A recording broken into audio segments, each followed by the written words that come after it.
तुम्हें यह जानकर हैरानी होगी कि मुझे ये बात समझने में लिटरली 15 साल लग गए। और दरअसल ये सिर्फ मेरी नहीं, हर दूसरे घर की कहानी है। अगर तुम्हारा टूथब्रश भी हर 10 से 15 दिन में पुरानी झाड़ू जैसे लगने लगता है तो भाई तुम ब्रश नहीं कर रहे, तुम अपने दांतों से सालों पुरानी दुश्मनी निकाल रहे हो बे। अक्सर लोगों को लगता है कि जितना जोर जोर से दांतों को घिसेंगे उतना ज्यादा चमकेंगे, but bro that's not how it works. और यही सबसे बड़ी गलतफहमी है। जोर जोर से ब्रश करने से दांत साफ नहीं होते, बल्कि उनकी प्रोटेक्टिव लेयर जिसे एनामल कहा जाता है धीरे धीरे घिसने लगती है। और ये लेयर दांतों के लिए बहुत कीमती होती है। जब एनामल डैमेज होने लगता है तब सेंसिटिविटी बढ़ने लगती है, ठंडा गर्म लगने लगता है और दांतों का पीलापन भी ज्यादा नजर आने लगता है। And this is the biggest reason कि कई लोग सालों तक ब्रश करते हैं फिर भी उनके दांत वैसे की वैसे ही रहते हैं। फर्क इसलिए नहीं पड़ रहा क्योंकि ब्रश करने का तरीका गलत है। इसलिए दांतों को साफ तो करना है, लेकिन नरमी से, आराम से, प्यार से। एटलीस्ट 2 से 3 मिनट्स तो जरूर करना है। वैसे मैंने बहुत लोगों को देखा है जो ब्रश करने को एक कंपटीशन समझ लेते हैं, बट भाई ये तुम्हारे दांत हैं। जब तुम स्माइल करते हो लोग सबसे पहले यही देखते हैं, जब तुम बोलते हो यही नजर आते हैं। तो क्या ये 2 से 3 मिनट्स डिजर्व नहीं करते? हाँ तुम्हें बताओ। ब्रश करते हुए इमेजिन करो कि तुम धीरे धीरे हर कोने को साफ कर रहे हो। तुम्हारा गोल ये होना चाहिए कि दांतों के बीच फंसा हुआ कल का खाना निकले, ना कि मसूड़ों से खून निकलने लगे। भाई इमेजिन करने में ही कितना अजीब लग रहा है कि तुम इतनी तेजी से ब्रश कर रहे हो और खटाक से लगने पर तुम्हारे मसूड़े से खून निकलने लगे। छी यार। इसलिए आराम से ब्रश करो।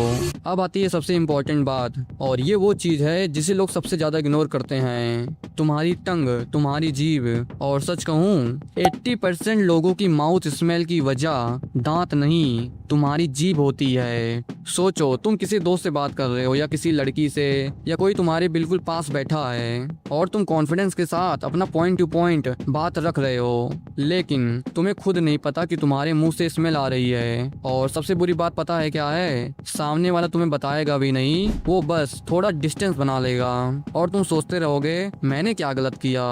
दरअसल जब फूड पार्टिकल्स और बैक्टीरिया टंग पर जमा होने लगते हैं तब उसमें से बैड स्मेल आने लगती है। इसीलिए कई लोग दिन में 2-2 बार ब्रश करते हैं, सुबह भी शाम भी, पर फिर भी माउथ फ्रेश नहीं लगता, उनके माउथ से स्मेल आती है। Because they forget one simple thing, they never clean their tongue. इसलिए आज से, अभी से हर दिन अपनी टंग को क्लीन करना स्टार्ट कर दो। सिर्फ 5 से 10 रुपए का टंग क्लीनर आता है, एक बार ले आओ। अब आती है नेक्स्ट मिस्टेक जिसे इंडिया का हर दूसरा लड़का करता है। अब एक बात जो शायद थोड़ी कड़वी लगे, लेकिन सुनना जरूर। सेम क्लॉथ्स हर दिन मत पहनो मेरे दोस्त, सच में बता रहा हूँ, क्योंकि इंडिया में मौसम कभी एक जैसा रहता ही नहीं। कभी गर्मी, कभी ठंडी, कभी बारिश। अब सोचो आज तुमने एक शर्ट पहनी, उसमें पूरा दिन ट्रैवल किया, स्कूल गए, कॉलेज गए, मार्केट गए, पसीना भी आया, धूल भी लगी, और फिर अगले दिन बिना धोए वही शर्ट वापस पहन ली। मतलब कल की सारी गंदगी को आज फिर से अपने ऊपर लोड कर लिया। और फिर लोग हैरान होते हैं यार बॉडी से स्मेल क्यों आ रही है? भाई क्योंकि कपड़े फ्रेश नहीं हैं। और यकीन मानो कभी कभी बॉडी से नहीं, कपड़ों से स्मेल आ रही होती है और आदमी को खुद पता भी नहीं चलता। अब एक कॉमन सीन इमेजिन करो, तुम अपनी फेवरेट ब्लैक शर्ट पहनकर मार्केट गए, 3-4 घंटे घूम लिए, घर आए और सोचा अरे ये तो ज्यादा गंदी नहीं हुई, इसे रख देता हूँ, कल फिर बाहर जाऊंगा तो यही पहन लूंगा। नहीं भाई मत करो, बिल्कुल मत करो। लेकिन मान लो किसी मजबूरी की वजह से तुम्हें वही कपड़ा दोबारा पहनना पड़ रहा है, तो कम से कम एक काम जरूर करना, जैसे ही घर आओ खाना खाओ, थोड़ा आराम करो और उस कपड़े को धुलकर साफ करके धूप में सुखा दो। बस इतना सा काम। मुझे याद है जब मैं स्कूल में था, बहुत सारे लड़के अपने बैग फ्लेक्स करते थे, बाइक फ्लेक्स करते थे, वॉच फ्लेक्स करते थे, चूतियों की तरह वही सेम क्लॉथ बिना धुले पहन कर आते थे। ब्रो इमेजिन करो भाई कितना बेकार लगता है भाई, 2 से 3 दिन में कितनी बदबू आती है उसमें। देखो बात सिंपल सी है, अगर तुम स्कूल या कॉलेज में हो तो कोशिश करो कि शर्ट या यूनिफॉर्म रेगुलरली वॉश हो। अगर मम्मी वॉश कर देती हैं तो तुम वाकई लकी हो, लेकिन अगर नहीं करती किसी रीजन से तो बेसिक कपड़े खुद धोना सीख लो। ट्रस्ट मी, ये एक मैच्योर आदमी की निशानी भी है। किसी पर हर चीज के लिए डिपेंड मत रहो, क्योंकि हाइजीन में रिस्पॉन्सिबिलिटी तुम्हारी है। और याद रखना, एक अच्छी मैगी ब्रांडेड शर्ट तुम्हें अट्रैक्टिव नहीं बनाती, एक क्लीन शर्ट बनाती है तुम्हें अट्रैक्टिव। याद रखना। अब नेक्स्ट चीज वो है जिसे लोग सबसे ज्यादा इग्नोर करते हैं, तो वो है क्या? तुम्हें पता है यार, हमारे पूरे फेस का सबसे अंडररेटेड और अट्रैक्टिव पार्ट क्या होता है? शायद तुम बोलो आंखें, hair style, jaw line, but नहीं, वो होती है तुम्हारी स्माइल, हमारी स्माइल। और स्माइल में सबसे पहले क्या नजर आता है? हमारे लिप्स। और बिलीव इट और नॉट, लड़कियां भी स्माइल नोटिस करती हैं, क्योंकि जब तुम किसी से बात करते हो, हंसते हो या कॉन्फिडेंस के साथ अपनी बात रखते हो तो सामने वाली की नजर नेचुरली तुम्हारे फेस और लिप्स पर जाती है। अब सोचो, तुम्हारा हेयर स्टाइल परफेक्ट है, कपड़े क्लीन हैं, सब कुछ सही है, लेकिन लिप्स ड्राई, फटे हुए और बेजान लग रहे हैं तो पूरे फेस का इंप्रेशन वीक पड़ जाता है। और सच कहूँ, फटे हुए लिप्स किसी को भी अच्छे नहीं लगते। ये तुम्हें इंस्टेंटली टायर्ड, केयरलेस और अनहेल्दी दिखाने लगते हैं। और सबसे इंटरेस्टिंग बात पता है क्या है? हमारे लिप्स की स्किन बॉडी के बाकी पार्ट्स के मुकाबले बहुत ज्यादा पतली और नाजुक होती है, इसलिए ये जल्दी ड्राई हो जाती है, जल्दी क्रैक होने लगती है और कई बार तो उसमें दर्द भी होने लगता है और धीरे धीरे डार्क भी पड़ने लगती है। अब सवाल ये है, इसका सल्यूशन क्या है? बहुत सिंपल, रॉकेट साइंस नहीं है। तुम 10 से 20 रुपए का कोई बेसिक लिप बाम ले सकते हो, और अगर मेरी बात करो तो मैं तो अक्सर वैसलीन से ही काम चला लेता हूँ। सिंपल, सस्ता और काफी इफेक्टिव है। और हफ्ते में 1 या 2 बार एक और चीज ट्राई कर सकते हो, जिससे तुम्हारे लिप्स डार्क नहीं लगेंगे, एकदम पिंक हो जाएंगे। मतलब एकदम पूरा पिंक तो नहीं हो जाएंगे, लेकिन नेचुरल पिंक तो हो जाएंगे, इसकी गारंटी मैं लेता हूँ। ओके, एक सॉफ्ट कॉटन रुई या टूथब्रश लो और लिप्स को बहुत ही हल्के हाथों से रब करो। मैं रिपीट कर रहा हूँ, हल्के हाथों से, क्योंकि अगर तुमने जिम वाला जोश लिप्स पर दिखा दिया ना, तो फिर जो तुम्हारे लिप्स का हाल होगा ना, मत ही पूछो। उसकी जिम्मेदारी मेरी नहीं है। और एक चीज जो मैंने बहुत लोगों को करते देखा है, जिससे उनके लिप्स एकदम सॉफ्ट और हेल्दी और पिंक रहते हैं, रात को सोने से पहले अपने नाभि में सरसों का तेल और लिप्स पर वैसलीन या लिप बाम लगाकर सोते हैं। इससे सुबह लिप्स काफी सॉफ्ट, पिंक और फ्रेश फील लगते हैं। और ट्रस्ट भी, हेल्दी लिप्स सिर्फ अच्छे नहीं लगते, वो ये भी बताते हैं कि तुम खुद का कितना ख्याल रखते हो। ओके, अब जो नेक्स्ट चीज है उससे सुनकर शायद तुम बोलो, अरे यार ये भी हाइजीन का पार्ट है। और जवाब है बिल्कुल हाँ। तो वो है क्या? मैंने अभी भी बहुत सारे लोगों को देखा है जो ये मानते हैं कि अगर वो ट्रिमर या रेजर से अपने अनवांटेड हेयर रिमूव करेंगे तो बाल इतना ज्यादा और इतना मोटे वापस आएंगे कि पूछो ही मत। लेकिन मेरे भाई, ये एक मिथ है। और ऑनेस्टली हमारे यूपी में तो मिथ्स का अलग ही वर्ल्ड कप चलता है। यहाँ अगर किसी की हेयर लाइन थोड़ी सी पीछे जाने लगे या बाल पतले होने लगे या कुछ सफेद बाल आ जाए तो तुरंत एक्सपर्ट्स की मीटिंग बैठ जाती है और फिर कोई ना कोई अंकल बोल ही देते हैं, एक बार छुरा लगवा के गंजा हो जा बेटा, नए बाल एकदम काले और घने आएंगे। लेकिन रियलिटी ऐसा कुछ नहीं होता। और ये मैं नहीं कह रहा, तुम किसी डॉक्टर से पूछ लो, चैट जीपीटी से पूछ लो, गूगल से पूछ लो, या जिस इंसान पर तुम सबसे ज्यादा भरोसा करते हो उससे पूछ लो। शेविंग या ट्रिमिंग से बालों की क्वांटिटी या ग्रोथ मैजिकली इंक्रीज नहीं होती। बस कट होने के बाद नए बाल के एज ब्लंट होता है, इसलिए वो थोड़े मोटे लग सकते हैं, बट दैट्स इट। और जब ये मिथ क्लियर हो गया तो अब प्रैक्टिकल बात करते हैं। हाइजीन मेंटेन करने के लिए हमें अपने अनवांटेड हेयर को रेगुलरली ट्रिम करना ही पड़ेगा।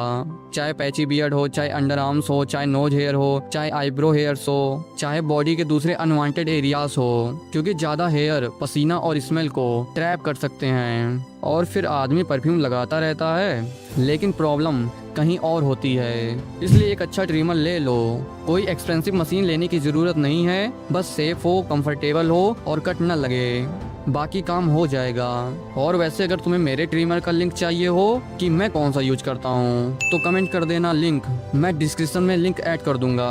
अब एक सवाल मेरा भी है ऊपर वाले से, यहाँ बाल दिए ठीक है, वहाँ बाल दिए चलो वो भी ठीक है, लेकिन यहाँ क्यों, वहाँ क्यों, नीचे क्यों? बड़े होते ही हर रैंडम जगह बाल देने की क्या जरूरत थी यार। अगर मेरा ये मैसेज ऊपर वाले तक पहुंच सकता है तो जरूर पहुंचाना। अब आती है नेक्स्ट चीज जिसे सारे लोग ये कहकर इग्नोर कर देते हैं कि कल कर देंगे कल कर देंगे, लेकिन जल्दी करते नहीं हैं। और टू बी ऑनेस्ट ये छोटी छोटी चीजें, लड़कियां, कोई प्रोफेशनल बंदा या तुम कोई भी इंटरव्यू देने जा रहे हो तो सारे लोग तुम्हें इनडायरेक्टली नोटिस करते हैं। और वो चीज है क्या? यकीन मानो तुम्हारे हाथों और पैरों के नाखून कैसे दिखते हैं। क्या वो साफ हैं? क्या वो अच्छे से ट्रिम किए हुए हैं, या फिर उनके अंदर पूरे हफ्ते की हिस्ट्री जमा है? देखो लोग शायद तुम्हारी शर्ट का ब्रांड नोटिस ना करें, लेकिन जब तुम किसी से हाथ मिलाते हो, कुछ पकड़ते हो या फोन यूज करते हो तो नेल्स जरूर नोटिस होते हैं। और ऑनेस्टली डर्टी नेल्स कभी भी अच्छे इंप्रेशन क्रिएट नहीं करते। इसलिए हफ्ते में कम से कम एक बार अपने हाथों और पैरों के नाखून जरूर ट्रिम किया करो।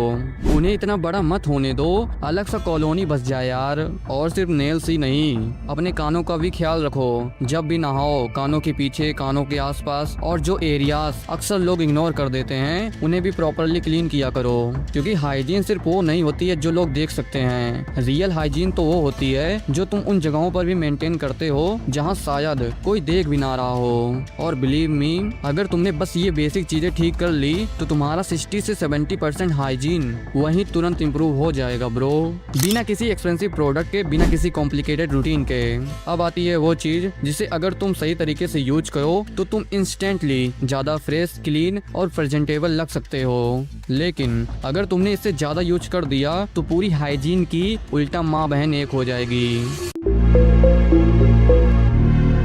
देखो यार, आज के टाइम में परफ्यूम लगाना कोई शो ऑफ वाली चीज नहीं है, इट्स बेसिक ग्रूमिंग। स्पेशली अगर तुम्हारा काम बाहर रहकर होता है या तुम रोज लोगों से मिलते हो, school, college, office, market, meetings, कहीं भी। क्योंकि इतनी गर्मी, धूप और पसीने के बाद सिर्फ क्लीन रहना ही काफी नहीं होता, फ्रेश स्मेल भी मैटर करती है। और बिलीव इट और नॉट, कई बार लोग तुम्हारा फेस भूल जाते हैं, लेकिन उन्हें ये याद रहता है कि तुम्हारे पास रहकर कैसा फील हुआ था, तुमने उन्हें कैसा फील करवाया था। इसीलिए एक अच्छा परफ्यूम चूज करो जो तुम्हारे बजट में हो, फ्रेश स्मेल देता हो और डिसेंट लास्टिंग रखता हो। बस इतना ही काफी है। लेकिन यहाँ एक वार्निंग भी है, क्योंकि कुछ लोग परफ्यूम लगाते नहीं, परफ्यूम से नहा लेते हैं। और फिर हाल ये होता है कि गली के कुत्ते, मोहल्ले वाले और 2 गली दूर खड़ा आदमी भी समझ जाता है, लगता है भाई साहब आ रहे हैं। भाई, परफ्यूम का काम लोगों को अट्रैक्ट करना होता है, उनको उल्टी करवाना या अनकॉन्शियस बेहोश करना नहीं। इसलिए क्वालिटी से ज्यादा क्वालिटी पर ध्यान दो। और अगर तुम्हें जानना है कि मैं कौन सा परफ्यूम यूज करता हूँ तो कमेंट कर देना परफ्यूम, मैं डिस्क्रिप्शन में उसका लिंक भी ऐड कर दूंगा। अब एक और इम्पोर्टेंट बात, बहुत लोग पूछते हैं भाई परफ्यूम ज्यादा देर तक कैसे टिकता है? तो इसका एक सिंपल सा जवाब है लेयरिंग। और ये सुनने में फैंसी लगता है, आई नो, लेकिन है बहुत सिंपल। सबसे पहले नहा कर आओ, clean body, clean clothes, okay. उसके बाद बॉडी के ड्राई एरियाज पर हल्का सा मॉइस्चराइजर या वैसलीन लगा लो, क्योंकि मॉइस्चराइज स्किन फ्रेग्रेंस को ज्यादा देर तक होल्ड करती है। और अब आती है सबसे कॉमन मिस्टेक। मैंने बहुत लोगों को देखा है जो परफ्यूम को पूरी बॉडी पर स्प्रे कर देते हैं, जैसे दीवार पर पेंट कर रहे हों। लेकिन परफ्यूम लगाने का एक सिंपल और डिसेंट तरीका होता है। सबसे पहले कलाई पर हल्का सा स्प्रे, फिर दोनों एल्बोज के इनर साइड पर, और फिर नेक कॉलर के आसपास। बस सिंपल। और एक चीज याद रखना, स्प्रे करने के बाद कलाई को रगड़ना मत। बहुत लोग यही गलती करते हैं, हल्का सा टैप कर सकते हो लेकिन जोर जोर से रब मत करो, वरना फ्रेग्रेंस उड़ जाता है। क्योंकि परफ्यूम तब सबसे अच्छा लगता है जब लोग उसे महसूस करें, ना कि जब तुम कमरे में घुसो और परफ्यूम तुमसे पहले एंटर कर जाए। भाई बहुत बेकार होता है, दूर से ही समझ जाते हैं लोग कि वो आ रहा है। अब आती है नेक्स्ट और लास्ट चीज जिसे सुनकर तुम्हें झटका लगेगा, वो भी 400 वोल्ट का। तो वो चीज क्या है? मैंने बहुत सारे लोगों को देखा है, वो नहाने जाते हैं, जल्दी जल्दी चेस्ट पर साबुन लगाया, पैरों पर लगाया, पेट पर लगाया, हाथों पर लगाया, पानी डाला और बस मिशन कंप्लीट। लेकिन भाई, जिस तरह बॉडी के बाकी पार्ट्स को क्लीन करते हो, उसी तरह प्राइवेट एरिया को भी प्रॉपरली क्लीन करना जरूरी है, क्योंकि अगर हाइजीन मेंटेन नहीं होगी तो वहाँ पसीना, छोटे छोटे फंगस, इन्फेक्शन, खुजली और बैक्टीरिया जैसे चीजें जमा हो सकती हैं और फिर धीरे धीरे इरिटेशन, ईचिंग और दूसरी प्रॉब्लम्स शुरू हो सकती है। और बिलीव मी, ये उन प्रॉब्लम में से है जो किसी को भी पसंद नहीं आती, लिटरली। लेकिन यहाँ सबसे बड़ी मिस्टेक क्लीनिंग नहीं है, ड्राइंग होती है। ड्राइंग। बहुत लोग नहाने के बाद जल्दी में टॉवल उठाते हैं, ओके 10 सेकंड में बॉडी पहुंच लिया और सीधा अंडरवियर पहन लेते हैं। लेकिन यही गलती है, क्योंकि अगर प्राइवेट एरिया में अच्छे से पानी नहीं सूखा तो वहाँ डिस्कम्फर्ट और स्किन प्रॉब्लम्स का रिस्क बढ़ सकता है। इसलिए नहाने के बाद थोड़ा सा एक्स्ट्रा टाइम लो, एरिया को अच्छे से ड्राई करो, कम्प्लीटली ड्राई। उसके बाद ही अंडरवियर या बाकी कपड़े पहनो। बस ये छोटी सी हैबिट फ्यूचर में बहुत सी अननेसेसरी प्रॉब्लम से बचा सकती है।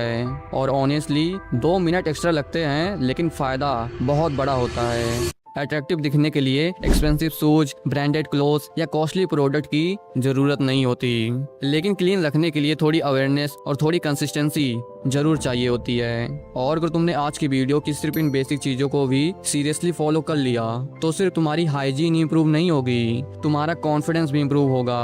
और अगर तुम्हें मुझसे 1-to-1 कॉल पर बात करनी है या मेरा वीडियो कलेक्शन पैक चाहिए तो सारे लिंक्स डिस्क्रिप्शन में मिल जाएंगे। और हाँ, आज तुमने अपनी हाइजीन तो इम्प्रूव कर ली, लेकिन अगर तुम अपनी कंप्लीट लुक्स मैक्सिंग करना चाहते हो तो स्क्रीन पर जो वीडियो दिख रही है उस पर क्लिक करो। मैं तुमसे इस वीडियो में मिलता हूँ, तब तक के लिए बाय।